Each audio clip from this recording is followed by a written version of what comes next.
Martinoni for Scripture, Joseph Pierce for Literature, and I teach a class called An Introduction to the Summa Theologica. Your high school student can learn Christian philosophy according to the angelic doctor, St. Thomas Aquinas. Homeschoolconnections.com. Online Catholic learning for your homeschooling family is available for you.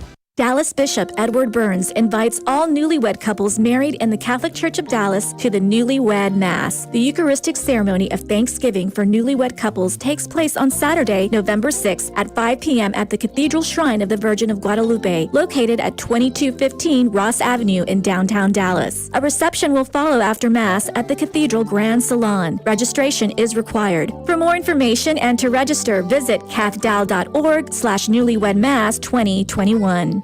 Hi, I'm Martha Eberline. My husband Kyle and I are parishioners at Good Shepherd Catholic Community in Colleyville. As a mother, I know that it is important to have a professional, caring dental team. At Mid-Cities Dental, we provide dentistry with compassion in a warm and friendly environment. We are located in Hearst, 15 minutes from the DFW airport. We can be reached at midcitiesdental.com or 817-282-9321. That's 817-282-9321. Thank you. Show your support for Catholic education. St. Mary's Catholic Parish in Sherman invites all KATH 910 AM listeners to a fundraiser concert featuring John Carlo. The concert takes place on Saturday, November 12th at 7:30 p.m. All proceeds from the concert go to St. Mary's Catholic School Scholarships Fund. Donations of $20 are requested. For more information, call Jose at 469-673-7178 or visit the parish website at stmarych.org. Is your facility in need of additional meeting or classroom space, but there's no room in the budget to add on to the building? I'm Glenn Trahan, owner of Modern Fold Door and Specialties and proud sponsor of KATH 910 AM. Modern Fold Door and Specialties can solve your space division problems by installing operable walls to create additional spaces. We also provide repair and service. You can contact us at 214-357-2572 for a free consultation or trwfamily.com. God bless. Council for Life will celebrate their 20th year anniversary with 2 featured speakers for its annual Celebrating Life luncheon on November 17th at the Omni Dallas Hotel. World-renowned neurosurgeon Dr. Ben Carson and multi-award-winning Christian music songwriter and artist Matthew West will highlight the luncheon. For more information, including underwriting opportunities and tickets, visit councilforlife.org/luncheon. Do you think it would be easier to walk in your faith journey alone or alongside others? Scripture teaches us that we are meant to be in community. Pope Francis recently commented that fraternity is essential to the human quality. The #1 Catholic fraternity is the Knights of Columbus, and they have made it easier than ever to join. By joining, your family will enjoy a wide array of membership benefits, like a subscription to the largest Catholic publication, the Columbia Magazine. You can go online right now and become a member. Go to knights.net. That's KNIGHTS.net. You know, this is your Catholic radio station, and we'd like to make it even better for you. Your feedback is really important to us. Just go to our website, grnonline.com, and look for the button labeled 60-Second Radio Survey. It only takes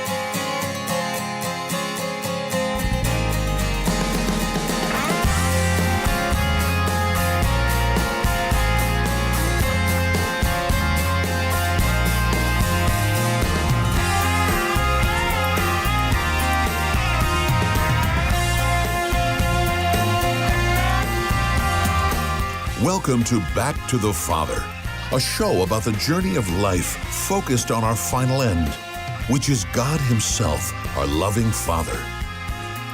And now, here's your host, Dave Palmer. And welcome, one and all, to this week's edition of Back to the Father here on the Guadalupe Radio Network social media sites. We're glad you're with us, and we have A lot of fun, some interesting conversation planned for you this hour, and we're glad that you're going to be a part of it. If you are watching on one of our social media platforms, we invite you to participate in the show. You can call in 877-757-9424, 877-757-9424. Seems like the calls are kind of like feast or famine. One week we had a bunch of them. Most weeks, I got to be honest with you, we don't get any. And so we're hoping for one or two calls during this hour, and we've got a great topic. We're going to be talking about the philosopher Plato, all right? Greek philosopher Plato, got some information about him. We'll talk about the Allegory of the Cave, the Republic, and also his teaching on universal forms, okay? I know it sounds kind of deep, but it's going to be fun, okay? I promise you. We're going to have fun. It's going to be an interesting conversation. So let me introduce everybody here in the studio. My name is Dave Palmer, host of this program. It's called Back to the Father because it's based on the teachings of the angelic doctor, St. Thomas Aquinas. I think the Summa Theologica is a blueprint of us being created by God and then being drawn back to God, hence the name Back to the Father, which really is the goal of life, is to live a life geared towards returning to God. When we die and we're judged and, our eternal salvation, hopefully will be beatitude and we get to go to heaven. Okay, so that's what the name is all about. I think that's the purpose of philosophy. I think that's the purpose, certainly, of theology, is to teach us about God as the ultimate truth. All right, so I am not alone in the studio. I have, as usual, the hatted one, Sissel Anderson, and she is our North Texas assistant, and much, much more. That title doesn't do justice to what she does. Thank you. You're the only one that wore a hat today. So, Sissel, how are you doing? Good to see you. I'm doing well. I feel like it's gotten to that place where I'm just the weird one who wears the hat now. That's not the funeral hat, is it? This is not the funeral hat, although I probably could wear it to a funeral. But no, the funeral hat was much more unfortunate looking. This one's just like a little bonnet, just a little thing. Some hats would not be appropriate at funerals, but I think some of my hats I've worn would definitely not be appropriate. I'm thinking of the chicken hat would not be appropriate. That's certainly the first one that comes to mind. Yeah, that definitely is one of those that would just not be. You don't want to be drawing a lot of attention to yourself at funerals. No. Okay, so we got that out. Also, I will say, I think for the first time since he started with us, Jonathan von Weber-Hansberg is not part of the show today, and I wonder if he's watching. He better be. Is there any? In fact, if he doesn't call in, I mean, you can't just. I mean, he's got a good reason to be out today. I won't get into it, but it's a very legit reason. But is there anything better that he could be doing with his time this hour? So hopefully he'll call in. I think he knows the number, 877-757-9424. If we don't hear from him, we're pretty certain he just totally, out of sight, out of mind, blew us off. But the young man who was good enough to come in today, who's our favorite intern of the week. Yes. He gets the favorite intern parking spot out front. Is Sam Cavana. Yeah. Cavana. And how you doing, Sam? Good to see you. I'm good. I feel kind of bad though because I've missed like 3 or 4 weeks. Before. I know. And we don't give you don't worry. a hard time. We bad talk. No, I'm joking. We actually didn't. Do you watch the program when you're not with us? No pressure. I've tuned in a little. How do you watch it a little bit? I mean, you either do or you don't. Well, you haven't watched it. Yeah. Okay. I'll watch a little clip and then Not to make you guys feel guilty, but the only time I've missed this program, I was driving back from my summer vacation from North Carolina. Adrian was hosting, you might recall. I'm literally driving our van with 4 other people in the car. And I said, you know what? I got to watch the show. So I got it on my phone, and I put my little earplugs in. I've got it on the little, okay, that's okay. I mean, that's I was just, in Mexico when I missed, okay? They don't have internet in Mexico? They don't have... I don't think that's true. I was in the mountains. What was I doing on a Friday? I don't know. I was probably eating food and wasn't a food stupor. A food stupor. Too much, okay, that's all right. Chips and salsa. Anyways, if you are watching, of course, we give you a hard time. I mean, Jonathan, he may or may not be paying attention, but we're glad that you're with us. If you want to comment, we'd love to hear what you have to say. And today's topic, like I said, the teachings of Plato. Okay, the ancient Greek philosopher. We don't have a way a day today. I'm just going to skip that. Let's get right into the main topic. But let me first of all ask those in the studio, what's the difference? I think we've talked about this before. The difference between philosophy and theology. Oh, no. Okay, Is this I don't know what way I expect brain? anything less, but I'm literally on a show talking about philosophy. Haven't we talked about this before? I think we have. I think Adrian's That's why I'm saying, Adrian no, knows. because I don't. Because you don't know. Yeah, when somebody says, oh, no, that's a pretty clear indication they don't know. All right? Philosophy literally means the study of wisdom. Okay. Wisdom is the highest and of the intellectual virtues. God, right? Yeah. Theology is a study of God. Wisdom is an intellectual virtue, which means it's not infused, it's not necessarily supernatural. And so, you're a aspiring college student, right, Sam? Are you going to UD, or do you know where you're going? Okay, hopefully. You're going to get a lot of this at UD, right? Yeah. This is just preparation for Sam heading off to UD. But no, I mean, basically, philosophy, does anybody there out watching know the answer to this? Okay. By the way, Adrian says he's missed a few times. Yeah. Yeah. Oh yeah. No obligation for any of, but I mean, there is, but we also have our friend John Bruce is watching Dave for the first time. I think. Oh, is that right? So, yeah. Just because I listen to Catholic Drive Time every morning. I mean, Adrian doesn't have to feel any kind of obligation. I don't. So listen to our one time a week show. That's right. I know, once a week for an hour. They're on for like 2 hours every day. But in truth, I don't listen to the whole show. I typically listen from about 6:15 to 6:45 when I'm making breakfast and getting ready in the morning. And then when I get in the car from about 7:45 to 8 o'clock. 7:45 to 8 I'm listening as well. Good show. Enjoyed it very much.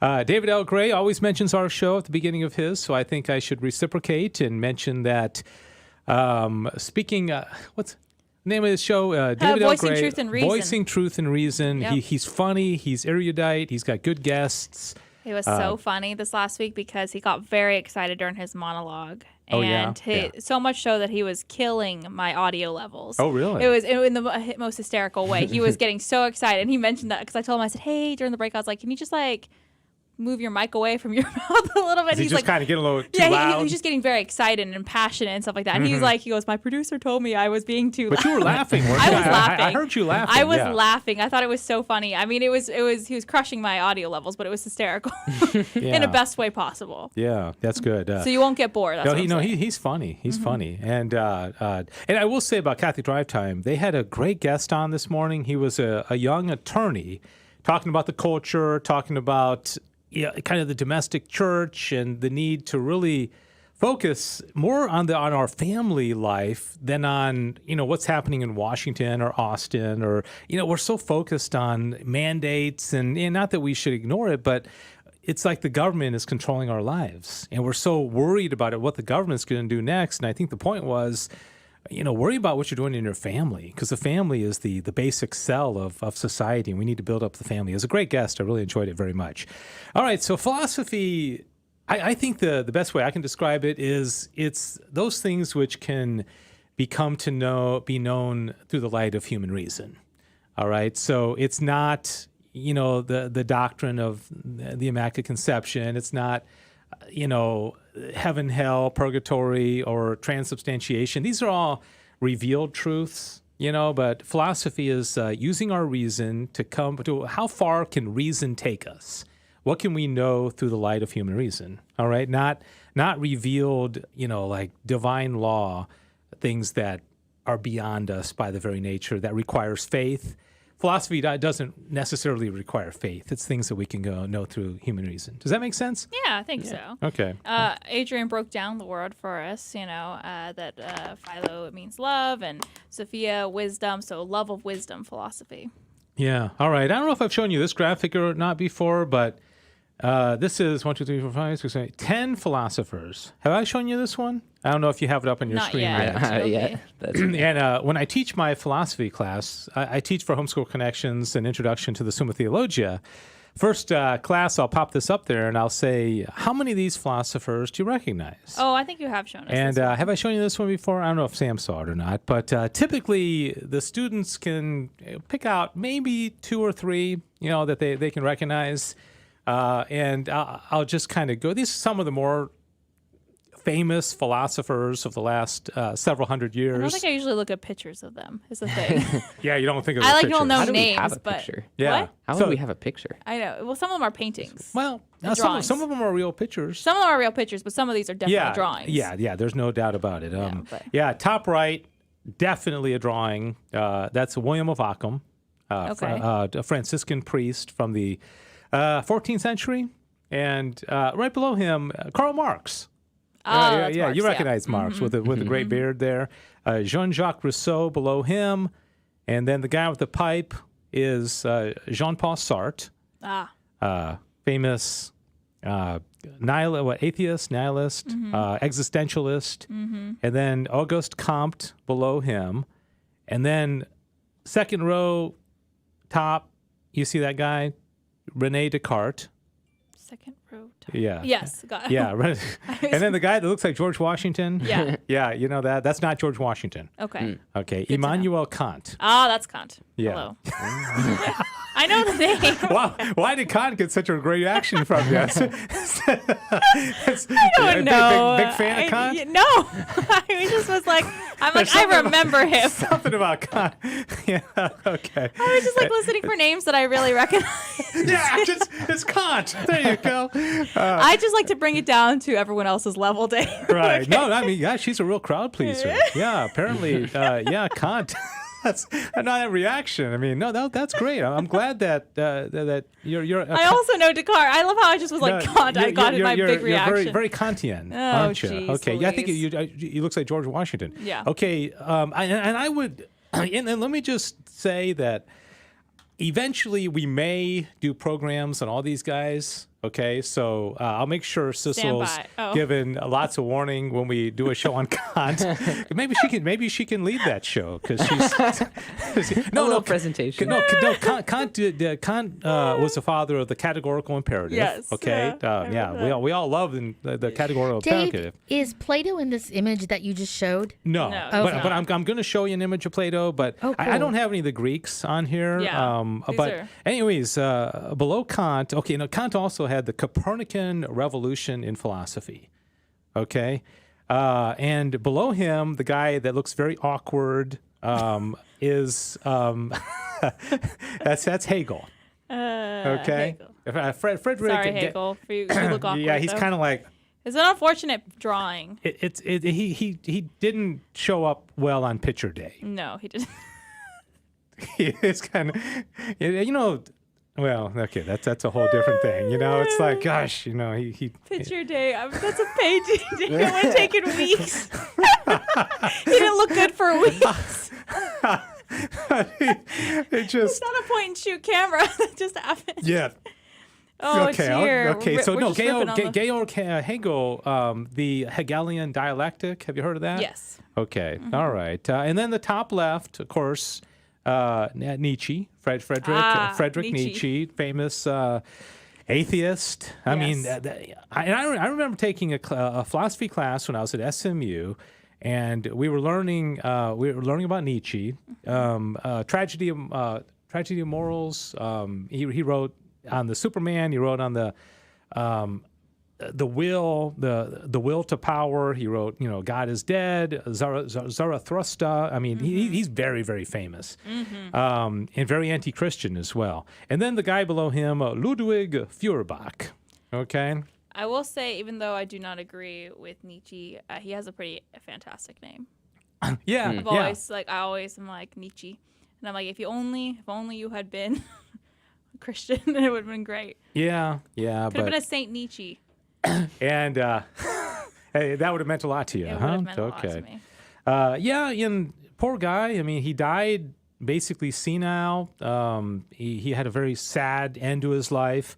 And then the guy below him, Ludwig Feuerbach, another famous atheist. He wrote an essay on Christianity that was very critical of it. So, I think we need to know about these people, and I would love to be able to introduce some of these people and kind of compare them to Aquinas, kind of like we're going to do with Plato today. And Plato wasn't bad, though. Of course, he lived before the time of Jesus, and so he didn't have a chance to be a Christian because Jesus, wasn't born yet. in his human form, of course. So, anyways, kind of cool. Last week we spoke about Thomas's teaching on government. Mm-hmm. Okay, I thought that was kind of fun. Well, actually, we did that the last 2 weeks. Yeah, and that was pretty fun. And this was kind of the thesis statement when we talked about Thomas believed in a monarchy. He believed that was the best form of government. One man rule, and better than a democracy or an oligarchy or an aristocracy or that kind of thing.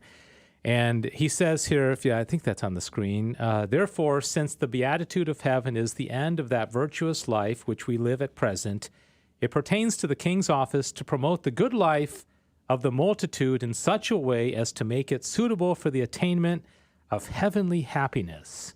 That is to say, he should command those things which lead to the happiness of heaven, and as far as possible, forbid the contrary. We mentioned last week, but I'd just like to have some presidential candidates say this at a presidential debate, even if they get laughed off the stage, even if they lose the election. Wouldn't that just be the coolest thing in the world? Part of me now, really, Dave, I've never had an interest in politics, but part of me just wants to get to the presidential debate just so I can say that for you.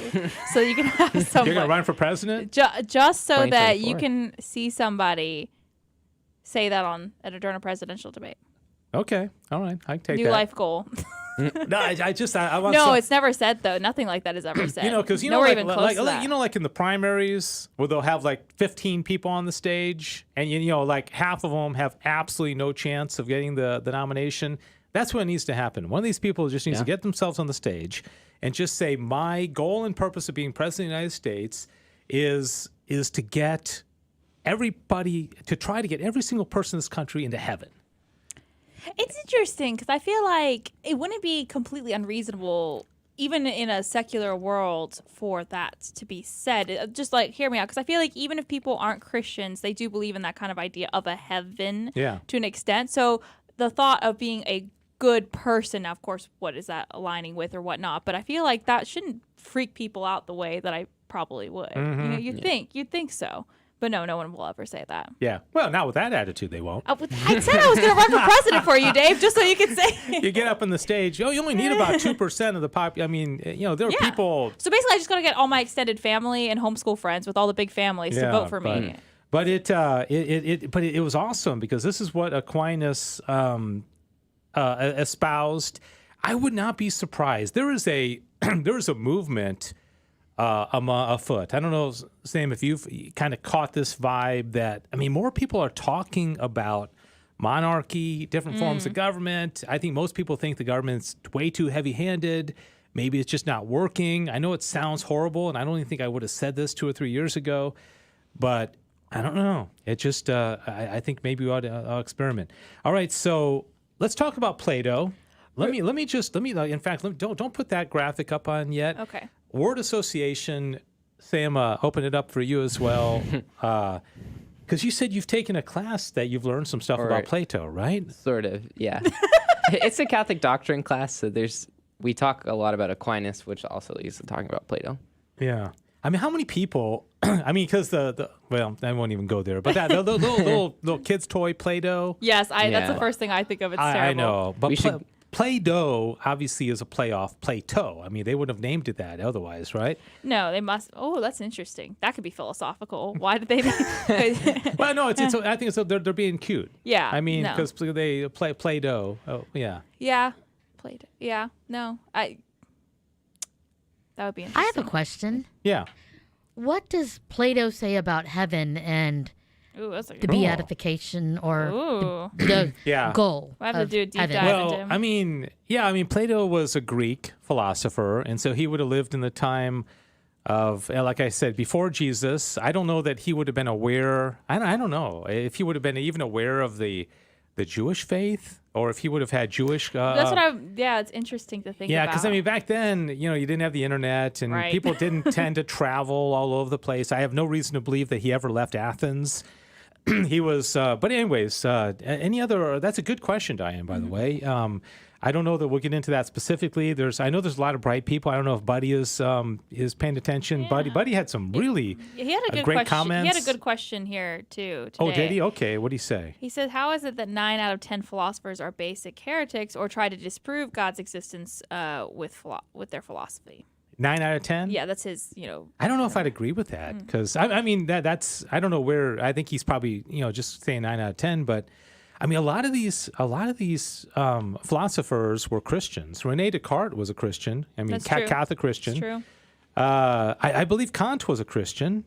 I think a lot of them, Kierkegaard, Christian. And if nothing else, they had Christian roots. I mean, there's no way Nietzsche could not have had a Christian background. In fact, I want to say, and I may be wrong about this, I want to say Nietzsche came from like his dad was a pastor, like Lutheran or something. I may be wrong, but they're all. I think you're right. They are all greatly influenced by, by Adrian Christianity. thinks that most philosophers were Catholic throughout history. Yeah, I think the best ones were for sure. I mean, some of them clearly were atheist. Went off I mean, the path there. somebody like Nietzsche was atheist, and Sartre, and I feel like the people who think the deepest, they're either going to hit on the truth or they're just going to go get very skewed and just go way off, Yeah. It's interesting.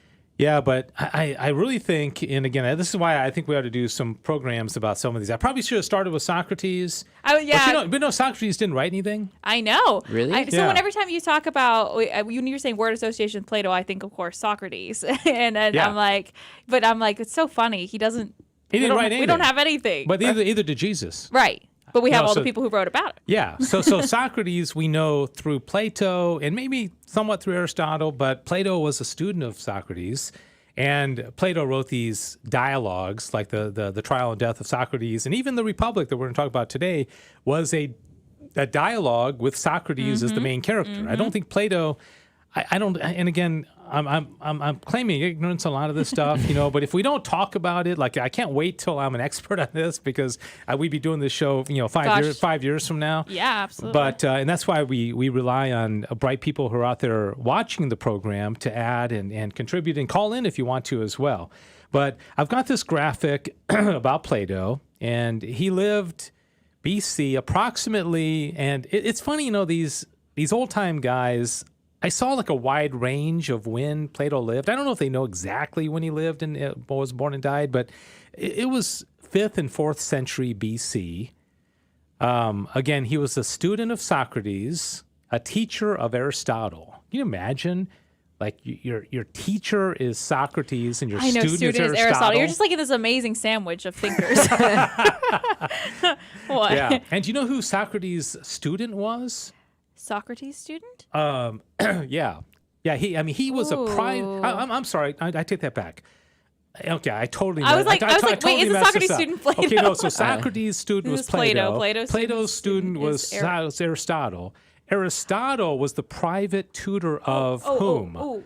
This is kind of like a trivia question. You know this one? I think I know this. Very, very famous. I guarantee somebody out there knows this. Oh, I do. Hold on. I always second guess myself when I give answers. Okay. But while you're thinking about this, is it a leader? Adrian Fonseca said William of Ockham is a Franciscan that led to whack things. Yeah, well he knows that most of the prominent philosophers are Dominicans. He made a point to make sure that we knew. Yeah, that we had to rag on the. William of Ockham. Oh, it is Alexander the Great. Yeah. Sorry, I saw Adrian. That's what I was thinking in my head, but I hesitated and didn't say it. Alexander the Great basically conquered the world. Yes.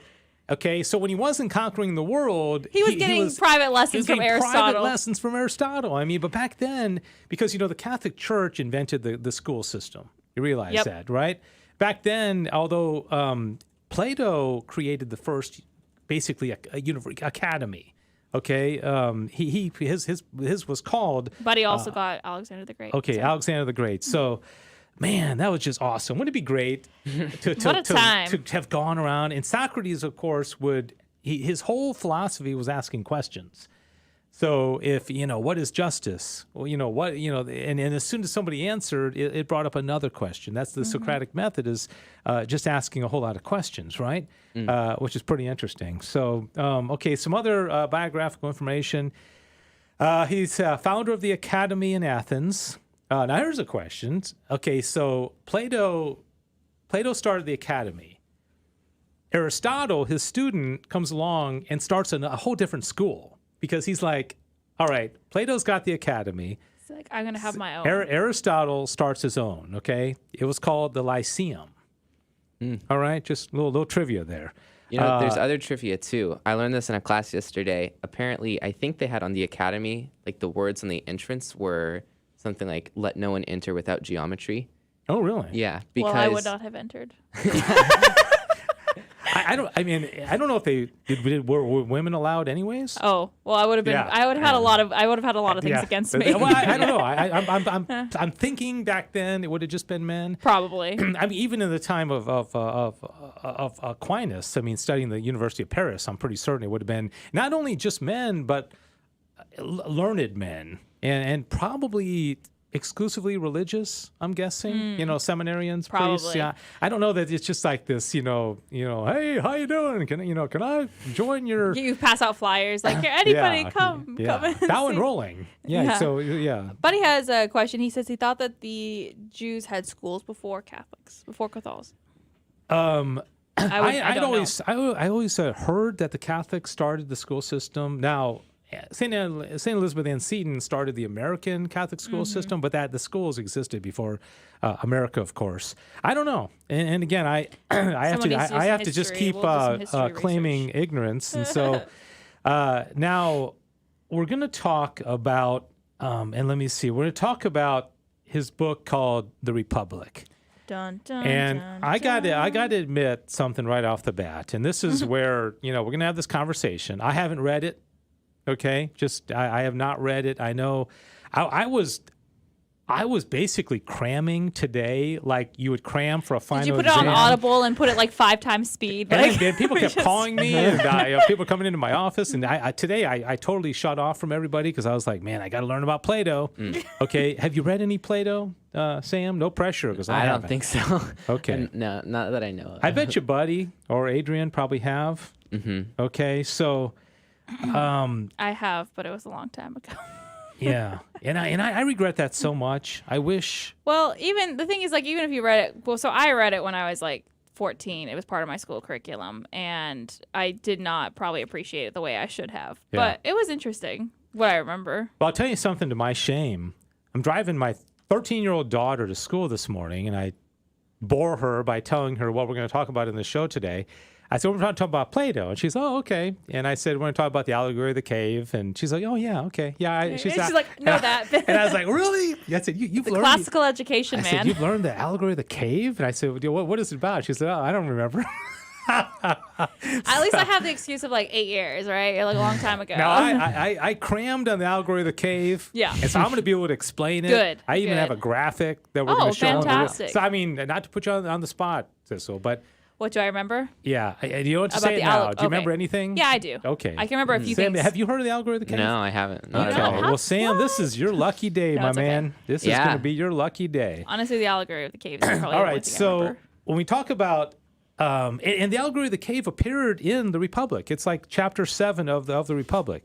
And so the main theme of the Republic is Socrates having conversations with all these other people about the topic of justice. And he's talking about what is justice in a political state and also how it relates to justice in the individual. And I think there's a good point there because it's kind of like if you want justice in the macro level, you probably ought to have it in yourself, in your family, in your workplace. I mean, it's kind of like, I always find it funny when we're going around in like prayer requests and somebody says, I'd like to pray for world peace. You're like, wow, that's. Hey, go big, go home. It's like, yeah, why not? But and again, how about But if there's not peace in your family, yeah, exactly, could be a little bit questionable. Yeah, right. So you got to kind of start at the low level. I want to make sure. Are there any comments from anybody that we need to talk about? Because we're about to go. We're digging into the Republic. This here. is a really important one. But Mario said Sissel 2024. Yeah. For president. You officially running?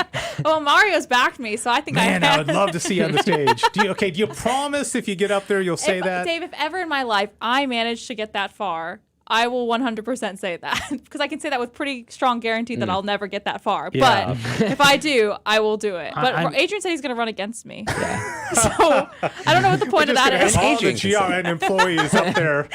You're running. And okay, so But no, that's all we have, I think, for comments. Okay. All right. So no pressure. Important ones. And again, if anybody wants to call in, we're talking about Plato today. And I am going to get into some Aquinas, okay? Because this program is about Aquinas. But Aquinas quotes Plato a lot, not as much as Aristotle. He called Aristotle the philosopher, okay? He didn't have a nickname for Plato. The bigger philosopher. Kind of sad. Yeah. Well, if you think about it, if he's quoting a bunch of Aristotle learned from Plato. So there's going to be some, he's like kind of. Yeah. There. But I'd say he was probably more critical of Plato than he was Aristotle. Interesting. Although, people like St. Augustine, much more influenced by Plato. Pope Benedict was, I think, Pope Benedict was an Augustinian, and but then again, so was Martin Luther. He was an Augustinian priest. I did not know that. But I digress. Okay, so in the Republic, Plato kind of lays out the organization of a state, of a government, right? And he says, and here, this is the next graphic here, that in a political state, you're going to have three types of people. You're going to have the guardians, who are the rulers. You're going to have what's called the auxiliaries, who are the warriors. And then you have the producers, or the workers. And he believed that everybody, most people, of course, are going to be the workers. Now, those kind of like, it's almost like in a bee colony, you got like the worker bees and the drones and all that. And I think he believed that you kind of got to do what you do and what you're drawn to. And, but he also was kind of negative on the workers, because he said that in the next slide, the guardians were the leaders, the teacher, the leaders, and they were based on a search for wisdom. Okay. He believed in something called the philosopher king. Philosopher king? Yeah. Oh, okay. So ultimately, you're going to be ruled by a philosopher. Can you imagine that? Interesting. So you have like, Peter Kraft as your president or something like that. Who are the other, great philosophers? Which I don't think is too much different from Aquinas, because I think Aquinas certainly would want his ideal monarch to be, he couldn't be ignorant of philosophy, right? But ultimately a godly person. But I think godly people need to be, philosophers to some degree. Wouldn't you agree? I think so. They say philosophy is the handmaid of theology, which is another term I learned. Oh, Right. Kind of the servant, nice. servant of theology, right? Yeah. Yeah. All right. So the auxiliaries, or the warriors, had to exhibit courage, and the producers, or the workers, he said, were driven by base desires. All right. So, lust and hunger, and he, like I said, these were kind of the run-of-the-mill people. But he also said that there had to be ultimately harmony. Okay. So a perfect state would be harmony, where the producers, the workers, are at the service of the guardians, and the auxiliaries were basically the protection, almost like the military, the warriors to protect them, right? But that's my understanding of it. If anybody else has any other insights about this, by all means, jump in and let me know. I'd love to know if anybody out there has read The Republic. I'm going to read it, or maybe get the audio. You got the audio? I got the audiobook. I have it on Audible. It's only like 11 hours, so that's only if like in Texas. Half a day? Yeah. Well, the half a day, or in Texas, that's like, maybe 2 weeks of driving to and from work. Yeah. Nobody ever binges on like Plato, do they? You hear about It's like not binging easy on to binge. It's not that you need to think about it. It's not like you're reading a romance novel that's like, it's very easy. Kind of. Well, you got the pause button, right? The pause button, or the slow down button, or the... Wouldn't it be cool to watch the whole thing, like listen to the entire 11 hours just straight through? Oh, that'd be awesome. It'd be terrible. Who invited this guy out of the show? Sam, wrong answer. Okay, so all right. So the next slide talks about the equivalent in the individual person. Okay, so Plato believed that in the individual person, you have a rational element, you had what's called a spirited aspect, and then you have an appetitive part of you, or he really likes trinities. Yeah. See, yeah, interesting though, which is really interesting. Which would correlate to what Aquinas would say, where we have intellect, we have will, we have concupiscible passions, we have irascible passions, we have, and it's he would often compare it to like a charioteer who would be the intellect, the reins would be the will, and then you have these two horses which represent the passions, irascible and concupiscible, and the reason and the will have to keep the passions intact. Right. So if the horses go off the rails, that would mean like, when your passions get out of line and they're not following reason. And by the way, I asked this in my class the other day, who would be an example of somebody whose reason was in complete control of their passions, like on the human level? Okay. So I'll give you the first one would be Jesus. Yeah, I was going to say like. Jesus had all the virtues perfectly intact. But do you know who else had that? Like they would not have. I use the example like when you go to a Mexican restaurant, and they put the chips and salsa in front of you, and you should probably have like 5. You think 5? No, I'm joking. No, 10, 25. Shouldn't have more than half the bowl by yourself. If you're, but gosh, it's hard. It is very, especially when they keep refilling it. I know. Yeah, that doesn't help. Doesn't but anyway, help. so that's a concupiscible passion. Right. Okay, because that's a desire. It's right there in front of you. And the reason says, tap the brakes, buddy. You don't need to have the whole bowl. Okay, just eat a few of them. But a person who would have never eaten too many chips and salsa would have been Jesus. Another example would have been Mary. Okay, Mary had, she was sinless. Adrian says Adam and Eve before the fall. Exactly. That's what I was getting at. Adam and Eve before the fall, in the state of perfect integrity, before original sin, could not have sinned in the flesh. Isn't that cool? Okay, so next graphic, the world of forms, the world of matter. This is a cool teaching of Plato and Aristotle and how they differ. Plato believed in this ideal world of forms where you had matter, which we experience here below, and then, but the real reality of things is in forms which we don't experience directly. Okay, so I have a picture here in a moment. I'll show you. Aristotle believed in composites. I think we've talked about this in the show, haven't we? I think so. Yeah. We'll touch on it a little bit. Yeah, I mean, and this, you're like, who cares? What does this matter? Well, it has to do with epistemology, how we come to know things. I actually love this part of philosophy. I think it's so much fun. But it also has to do with the value of the material world. Because Plato would have said that the material world only is just a representation of the ideal forms. So if you see a dog, it's just the material dog, but the real dog is up in the world of forms, the ideal dog, and so you're just seeing this kind of thing walking around, kind of representing dogness, but it's not really a great dog, See, I kind of wonder how. I don't know how. I don't know. I haven't put too much thought into it, but it feels kind of like something really hard to prove or something hard to come to know that there would be an ideal form of something, because if you can never experience it, it's kind of like, I don't know how Plato proves it. Well, that kind of goes into the allegory. But I think, the allegory of the cave, which is coming up. Okay, stay tuned, coming up. But no, I think that you can prove the idea of forms or universals, but like this. Okay, when I say the word turtle, okay, which I actually am going to have a picture of here in a second, something popped into your mind. Right? Because you know the universal of turtle. Okay, so you had a universal turtleness that just popped into your mind, right? Okay, so I mean that's a form, that's a universal, right? Because you don't have a turtle in front of you. You may have been thinking about your pet turtle or something, right? So I don't know. But that makes sense. But I think it also has a very much of an important part of like moral theology, moral teachings, because truth ultimately resides.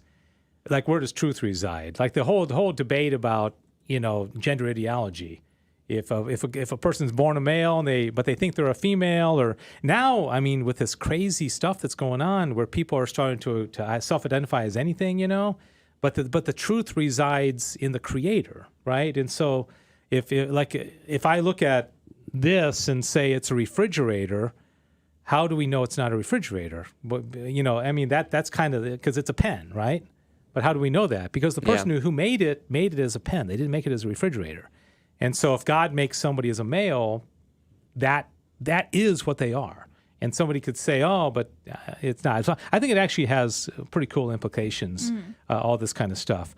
Okay, so here's a graphic having to do with Plato's teaching on, start from the bottom. It says, everything in the world is a shadow of its ideal form in the world of ideas. Okay, so we would be a shadow of our ideal form. I mean, you are a shadow of like an ideal form of a person. Creative insult, very creative insult.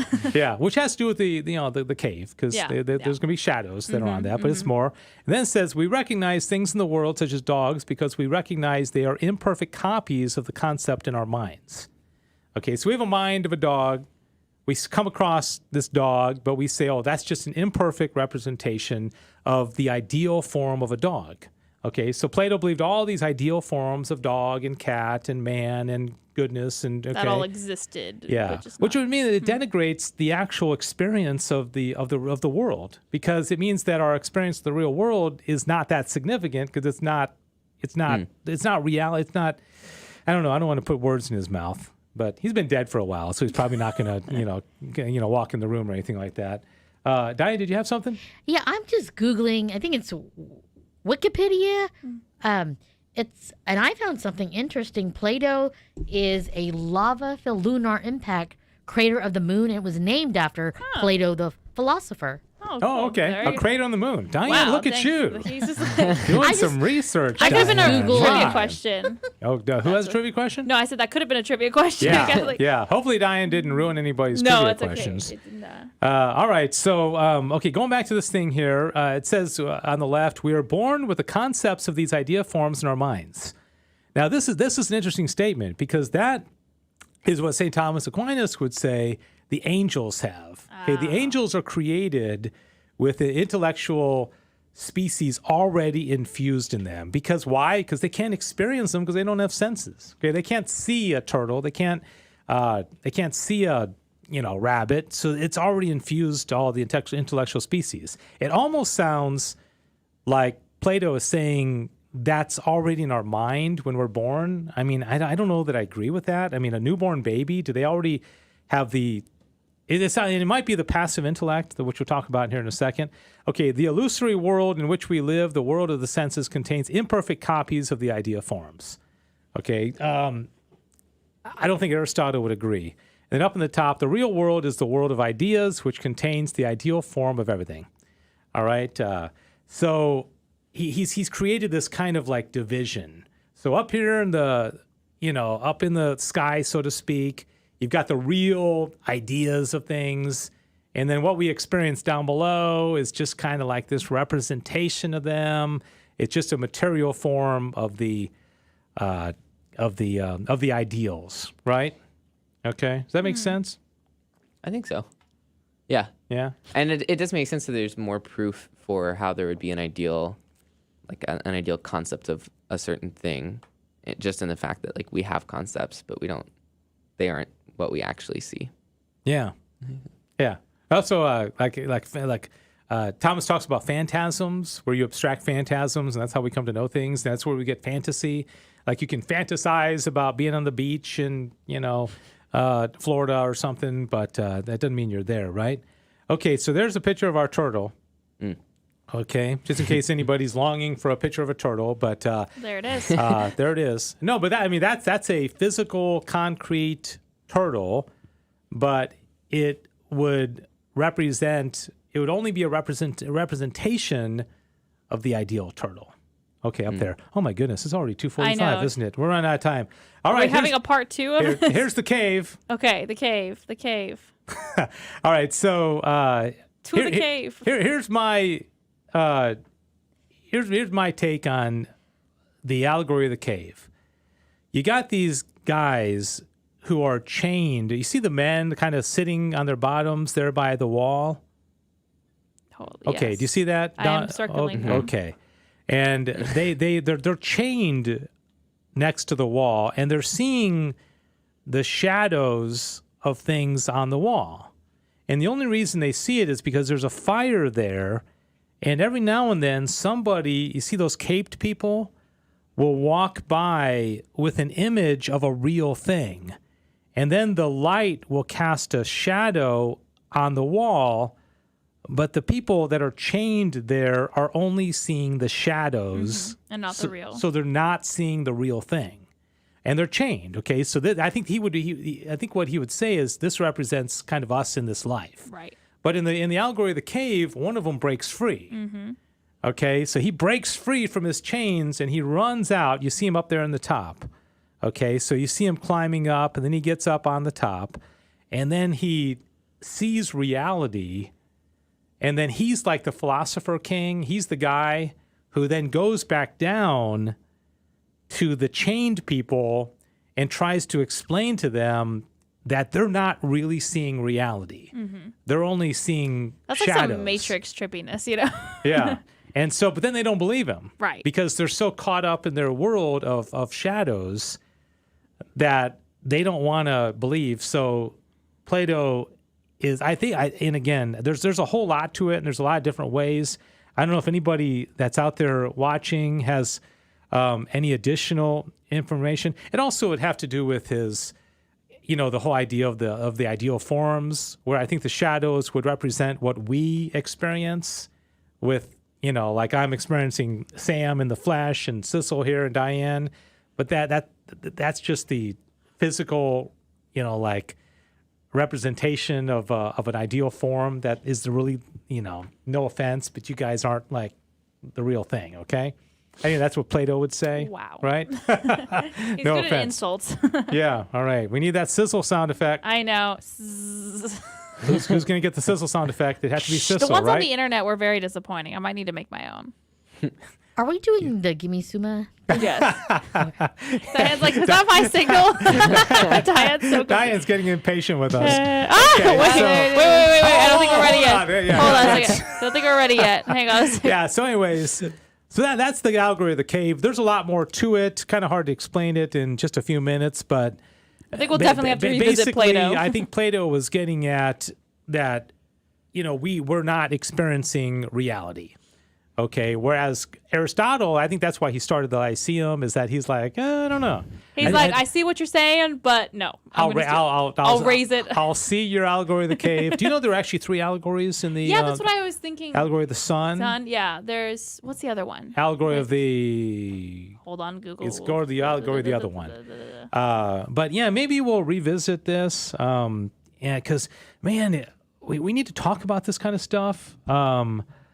Diane said, I studied Latin in high school and learned about Greek philosophy. Wow, look at you, Diane. Yes, I did. And I remember some of the stuff. A lot of the stuff now that I think about now it. Just that the when images. You bring it back, you're like, oh, I did remember learning I have not forgotten. Wow, did you see that? What? I'm sorry. Man, I'm so ADD. This is like so... Like Diane's in mid-sentence. Dave's like, and I'm already moving on to something else. Diane, what were you going to say? I'm sorry. She says she's remembering how. Yeah, now that you put these really cool images stuff, I'm like, hey, I studied this in high school, Latin. It's coming and back. And even in junior high, I remember studying about Greek. Yeah. Yeah. I feel like Plato got shortchanged. Yeah, man, it's hard to talk about Plato in 45 minutes, especially when you've never studied him. Yeah. That might have been our first problem. That might have been a fun. We literally have Sam who's like hadn't heard of the Allegory of the Cave. Yeah. Dave who like did the Spark Notes edition really quick. And Sissel who read it like 8 to 10 years ago. Now he's gonna ace college. Yeah, I know. I think it was pretty good though. I mean, no, I think all things considered. I'm sorry. No, I mean, the sizzles. It's kind of like G.K. Chesterton said, if something is worth doing, it's worth doing badly, right? Yeah. Well, we must live by that. I mean, you got to start the conversation. I'm gonna get that on a t-shirt. You know what I want to do, and maybe we need to do this. Yeah. Let's find like some philosophy professor out there from UD or something to come on this show with us. But talk at our level, because talk down to us, please. Actually, yes. Yeah. Sorry, Plato. Man. I feel like he could. I think Plato. Not to scare everyone away from reading Plato, I don't remember it being so hard to understand. It does blow your mind. Like how? So you're saying I made it hard? No. To understand. No. What I mean is, if you read his work, it doesn't. The language is not. Sometimes people I think are like, oh, it's going to be really confusing language. I didn't find it. The way he spoke was obviously the ideas were big, but I don't remember like the language being hard. You gotta take little bite-sized. Yeah, morsels, absolutely. I think we need. Let's move on to Aristotle. You want to do Aristotle next week? I think we should. Aristotle. Okay. Sammy Cersei? Yeah. All right. We'll do the philosophy. What about our? Oh man, what I about feel our like my mom's Marmeni- laughing at me in heaven right now because I was probably the least enthralled about learning about philosophy in high school and in school, and she really pushed it a lot. And now she's like, "Haha, you're on a show." Would she be proud of me? Yes, she probably would be. Because you're kind of getting forced into this. I am. I mean, because every week you got to sit down there with your hat and just kind of put up with whatever topic we talk about, right? Yeah, by the way, David L. Gray says, LOL, Dave snorting. Did I snort? Well, you were laughing when I started saying that we had a fundamental flaw in our planning. What you didn't realize is you were making fun of him laughing at the beginning of the show. So not him laughing. He was getting passionate. I wasn't making fun of you, David. He was actually like, okay. Oh, what? No, is this 7 minutes? Yeah, we have Diane? only 7. Okay, we got to go. Okay. We're not going, but we're gonna move on to trivia. Man, I've got some good stuff here. He's So okay, good. Diane, whenever you're ready. All right. All right, guys. It's that time in the show where we give Dave Summa to think about. And do we have questions? We never know. But when Jonathan's here, Usually we no. never know, because he always says, no, I don't got anything, and But then then he thinks comes of up with the something. most random questions in the Sam world. He does. Now, Sam, on the other hand, Sam says he does. Sam, I you go. do Why have don't you some. go ahead and go first, being Okay. the youngster? It of the would be an group. honor. Yes. Yeah. So this actually does go along with the theme. But it's just something I learned in class today. So there's an encyclical called Aeterni Patris, which is on the restoration of Christian philosophy. Mm-hmm. Yeah. Dave's very excited over Man, there. I am like chomping at the bit here. Okay, so I guess there's some. Are you going to ask who wrote it? That was one question, and then I was going to ask the date. I think I know them both. Well, Dave can grab it. I feel like I remember it vaguely. We talked about it on Gianna Live one time. Yeah. You want me to do the Go honors? Go for it. Okay, Pope Leo it was XIII, Leo. 1879. Yeah. Woo woo! You nailed it. I was like, Man, it was it's a like Pope we Leo. rehearsed this. Pope Leo. I couldn't remember which one. I was like, it's Pope Leo though. So there were 12 before him though, because if he's Pope Leo XIII, then there had to have been Leo you get it. But I wish there'd be a Pope Leo XIV. Man, he is, and they need please canonize him. I mean, I can't believe he's Pope not. Leo. Oh my 13th. goodness, he's my favorite pope. Really? I hate to say this, but I think, can I say I like him more than Peter? I mean, am I allowed to say that? Yeah, I don't know. Remember who has the key to heaven? Yeah, I know. Oh my What gosh. did Adrian say in the show the other day, that there's a wall and there's a gate in heaven? Because people talk about the problem with like building walls and all that, yeah. and he said there's a gate even in heaven, my. So some people aren't allowed in.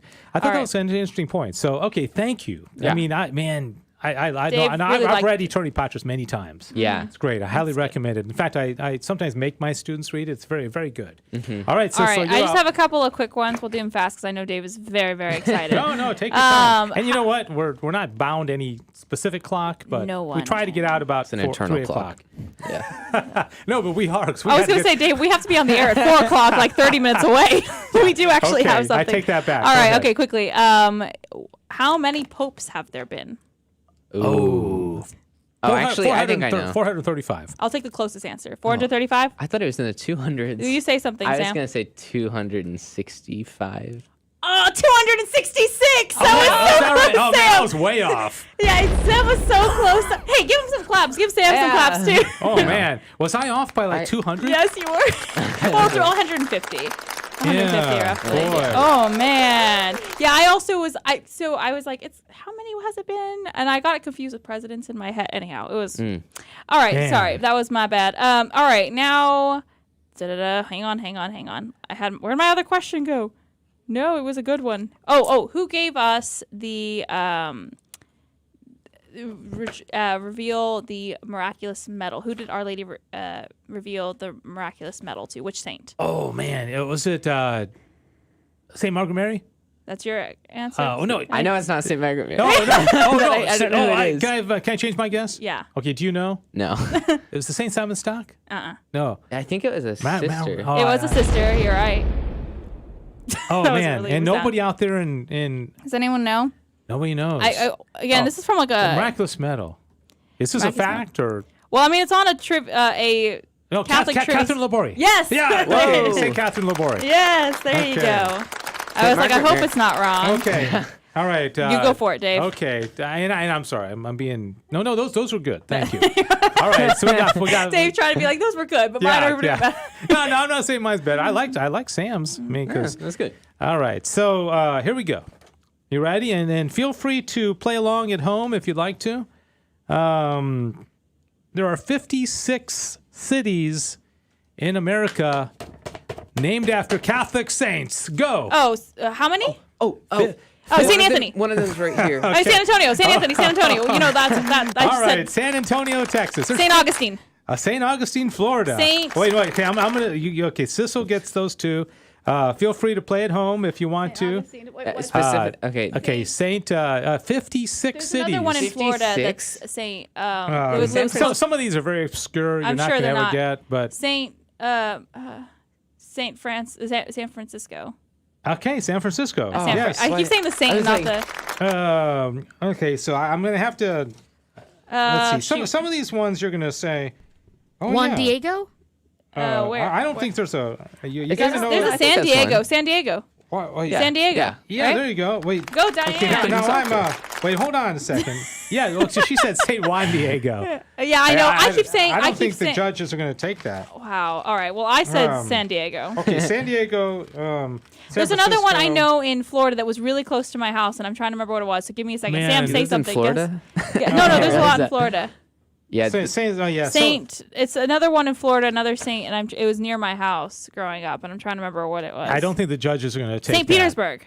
Saint. No, Petersburg. Wait. St. Peter. Does that count for St. Peter? Is it? No, I don't know if it is. You would think so. I would assume so. Let Yeah. me see if that'd be Petersburg. Florida. Yeah, St. Yeah, Petersburg, I've Florida. just got so many of them. I got Sacramento. That's not a saint. I'm reading from online. It's Scott okay. Rogie. And Scott Rogie also says, heck, half of them are in California. Bonaventure. Bonaventure. Is that a city? I have no been. San Jose. Okay, wait. No, Sacramento. They have Sacramento on the list, but Sacramento is named after the Blessed Sacrament. Jesus is not a saint. Santa Barbara.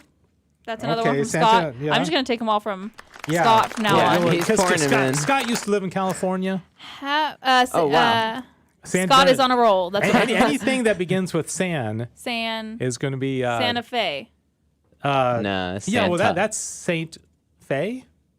I don't think there's any That's Holy saint. Faith, Santa? isn't it? It's Yeah, Holy that's Faith. like Holy Faith. That's not It's Holy a saint. Faith. My bad. Yeah. San Fernando, according to is a city outside of L.A.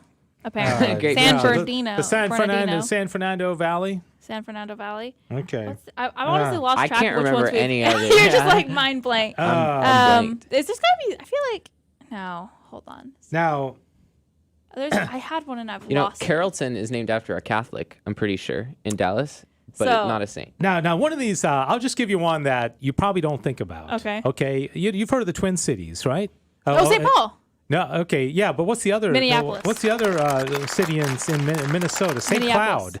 Oh, St. Cloud. I've St. been to St. Cloud Cloud. is named after Saint Clodoald, a 6th century monk. I don't think I got anything, Diana, to deserve the class, but Okay. thanks. But thank you. I was thinking about this. I will take them. All she did was recognize. I was like, St. Cloud. Yeah. I've been there. Okay. Los Angeles. Is Scott Rowe's. That's and angels are saints. Yeah. So there that you go. counts. City of Okay. Angels. yeah. Go Scott. Diane, what are you showing me there? Are you saying we need to get off the air? Yes, it's 3 o'clock. You'll have a live remote. Oh, okay. Let me give you a few more real Okay. quickly, okay? And congratulations. I think you all, okay. And thanks, Scott, for all those. Okay, Ave Maria, Florida. Oh, Ave Maria. What? Ave Maria, Florida. That's There you Mary. go. How about, Oh. you guys are going to hate yourself for missing this one. St. Louis, Missouri. Oh man. Can we get a... Okay, never mind. Sorry. St. Paul, Minnesota. You did that one, right? Yeah. How about Sault Ste. Marie, Michigan? You ever heard of that up in the Upper Peninsula? St. Clair, Michigan. How about, okay, let me do a couple more and then I promise we'll go. That's a good question, actually. Let's see. Just one more just to there's a San Luis, Colorado, Santa Fe, New Mexico. We got that one. I thought you said it didn't count. Okay. Hold on, I called. Sorry. I'm sorry. I was homeschooled, and we always try to follow San the Bernardino, rules. California. You got that. We will- San Clemente. Did Scott think of that I'm one? gonna say San Clemente. San He might have. I'm Clemente. sorry if I missed it. He said San La Ciudad de Maria. Yeah. I don't San think Marcos, Texas. Oh yeah. Oh, San Marcos. Yeah. Okay. Holy Cross, Alaska. Okay. Amazingly, It's on my road trip Alaska. to Alaska, I didn't remember seeing that sign. I know. All right. Woo! Round of applause for Scott, really. Yeah. All right. So, do we want? Okay. Do I what? Okay. We'll probably do Aristotle. Okay. Yeah, it'd be kind of Aristotle fun, would be wouldn't it? Yeah, do Aristotle. All right. Thanks Sounds everybody for good. watching. Thank you, Diane. Thank you, Sissel. Thank you, Sam. Thank you, Jonathan. No, I'm kidding. Jonathan will probably be back next week. God bless Thought you. you was finished. He's not kicked off the show, I promise. We'll see y'all next week. God bless you. Have a great Bye. weekend. Thanks for watching. Thanks for joining us for Back to the Father. And don't forget, the glory of God is the human person fully alive. If you have comments about the show, email Dave Palmer at grnonline.com.